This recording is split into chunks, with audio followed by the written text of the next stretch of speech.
about my life in these parts growing up as a musician, but I think most musicians, even if you didn't have that connection that I had, there was in those days there was a musical place. There was a place either where, you know, for all of us, I know this is true. We grew up back then in neighborhoods. There'd be guys forming bands and like, oh man, yeah, I got a guitar. My friend just got a guitar. I want to, and it was really exciting, and especially for me in the '60s. Of course, it was crazy, man, because everything was busting out, and anything was possible with pop music. It was just great time, and that's the music that totally informed me, and that's the stuff that I cut my teeth on. But there was a place back then that every summer we all went there. It was almost kind of like home.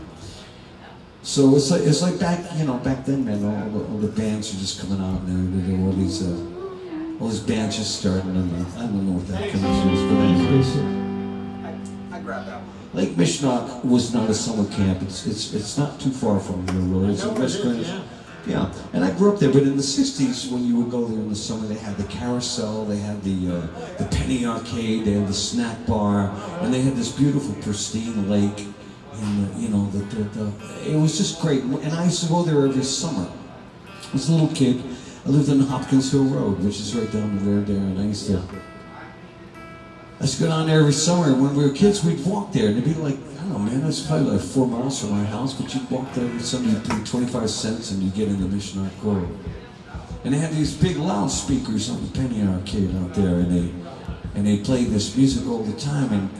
And when I was growing up, when I was going there in the early '60s, there was always country western. It was Johnny Cash, and it was Hank Williams. Yep, it was all that good old country stuff, man. And I was just a little kid, and I was sucking it all in. I came from a poor family. There was no opportunity for me to take music lessons or anything, but I loved music, and I listened to Johnny Cash. I listened to Hank Williams and Loretta Lynn, D-I-V-O-R-C-E, all those great songs. And then as I got a little older, because we'd go there every summer, that's where we went, all the kids in your school and in that neck of the woods. And these are kids I was just starting to form bands with.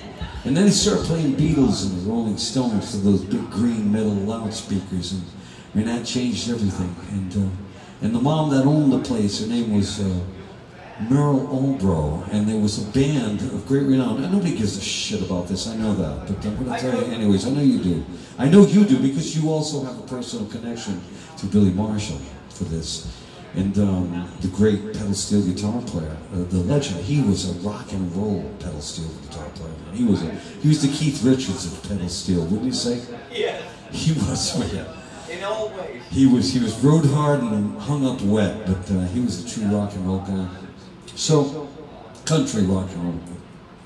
So every summer I'd go there and I'd listen to the songs, and they would just be shaping me. And Merle Albro was in Dottie Zak and a Hayloft Jamboree.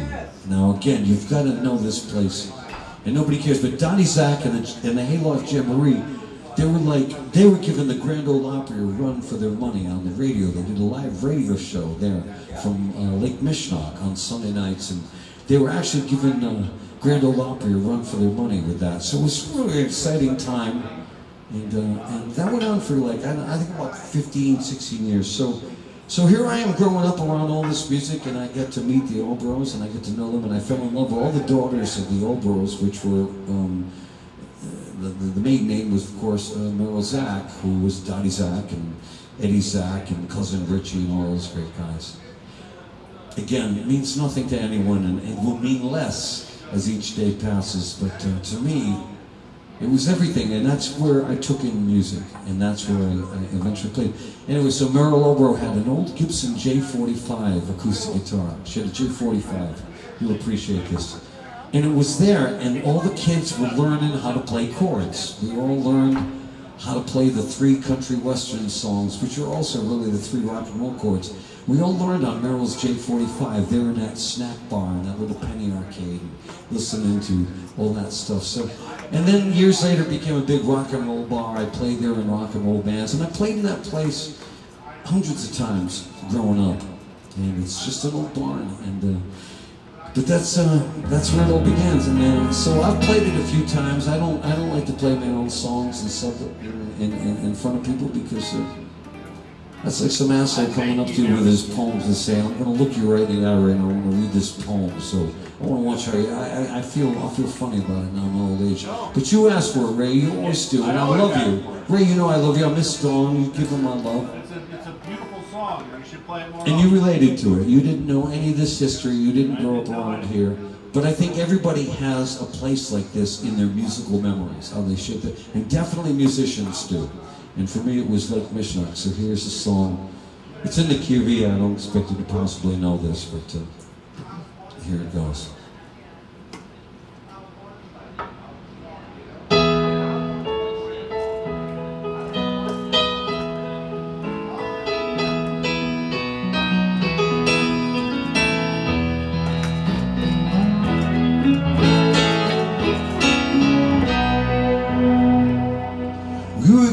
When the summer's found most of us there.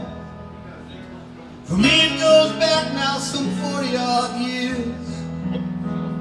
The carousel horses, the penny arcade, when all Merrill's daughters wore Indian braids. And I still recall every song that they played through those green metal horns and that old wooden stage. Well, them honky-tonk singers was preaching to me.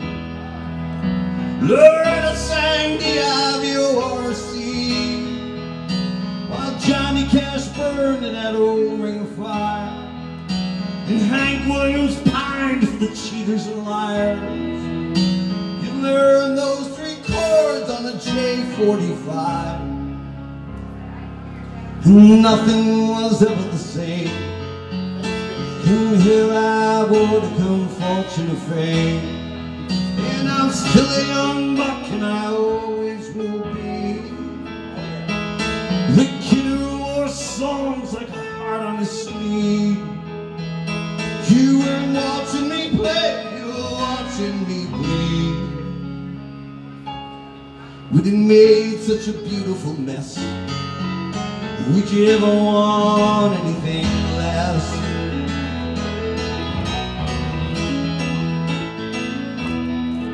Well, we traded Buck Owens for Beatles and Stones. That summer of love, we were rolling our own, and those 3 magic chords made you king for a day. It got most of us stoned, it got most of us laid, and we all knew Nick was the next Jimmy Page. It seems like so far away now. The Marshall, the Fender, the Ampeg, the Sun, the Gibson gunslingers, the bands on the run, scrappy young rockers and raggedy bands, like poets and outlaws all taking our stand. And we held that room in the palm of our hand. There was no rush that ever compared. Well, man, you just had to be there. And I'm still a young buck, and I always will be. Well, the kid who wore songs like a heart on his sleeve. You were watching me play, you were watching me bleed. We done made such a beautiful mess. Would you ever want anything less?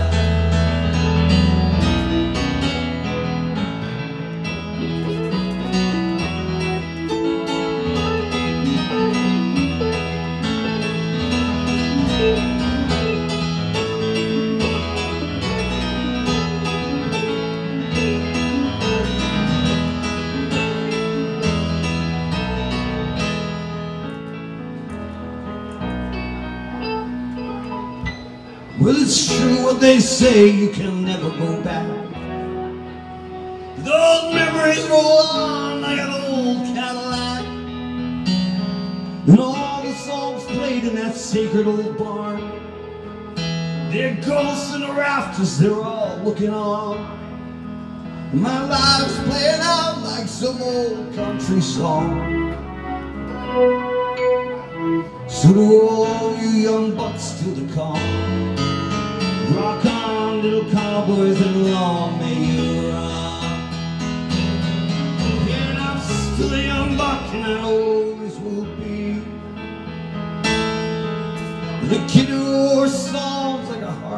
sleep. You weren't watching me play, you were watching me bleed. But it made such a beautiful mess. We didn't want anything left. And there's 3 sacred things that I took from the ride: the soul, the music, my dear teenage bride, and Jesus, my King, in whose grace I abide. It's been sure nice to know you all right. God bless you, Lake Mishnock, tonight. Danny boy, you're still alright. God bless you, Lake Mishnock, good night.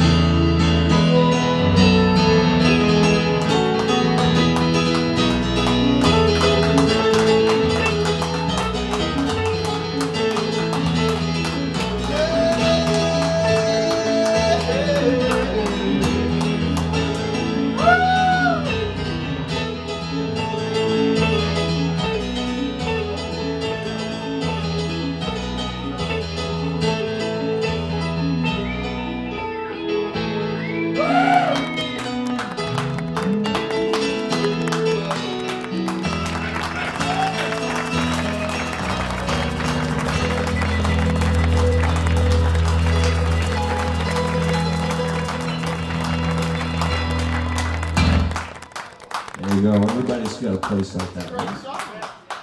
That's great. Thank you, Rabbi. Nice. True story. True story. Every time I play it, Danny Ogle from the Mishnock Barn, he's sitting out there and he's crying. He's right. He's a big cowboy man. He's successful. Danny's done so good, but the COVID killed him, man. He did line dancing. Mishnock Barn, the guy was I was so proud of him, man. He saved that place. The place was caving in, the penny arcade, all that stuff was up, and he saved that place, and he saved it with line dancing, and then the COVID came in. Yeah, but I hope it comes back. I love the guy. I love the family. Anyways, my goodness, man, you can tell when I'm on my stage, my favorite topic, which is me, and I don't ever stop talking. And that's something. But do you remember the Lake Mishnock? You ever go there? Fucking angry. Okay. So there you go. Yes, 84. See that? All right, man. There's a guy that knows. You remember, man. The #1 fucking party school in the country. It's true. I got thrown out in my second semester. Oh man, you're my kind of brother, man. I had to graduate in summer school. They wouldn't let me be at the graduation. I never graduated. No, man. You know, I had to do the same thing. I went back. I had to go back to my fire science degree. I had to go to Boston night school for 6 years. I'm a moron.